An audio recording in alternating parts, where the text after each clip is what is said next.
Hello friends, তোমরা সবাই কেমন আছো? আশা করি তোমরা সবাই অনেক অনেক অনেক ভালো আছো, আর আমিও ভালো আছি। দেখো, আমরা মাইথেন ড্যাম যাচ্ছিলাম ঘুরতে, তখন আমরা বাইপাসে রাস্তার ধারে একটা দেখলাম বিশাল বড় মন্দির তৈরি হচ্ছে, যেটা খুবই সুন্দর দেখতে আর খুবই সুন্দর ডিজাইন করে ওইটা বানিয়েছে।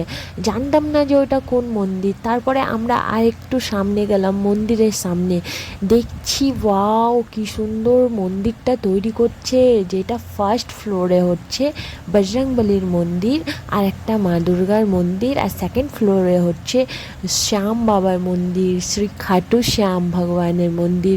যেটা আমি চাইছিলাম যে আমাদের বাড়ির সামনে একটা শ্যাম বাবার মন্দির হোক, সেইটাই আমি দেখতে পেলাম যে হ্যাঁ, ও নিচে বজরংবলির মন্দির আর ওপরে শ্যাম বাবার মন্দির। আমাকে অনেক ভালো লাগলো, অনেক খুশি লাগলো ওই মন্দিরটা দেখে, খুবই সুন্দর মন্দিরটা।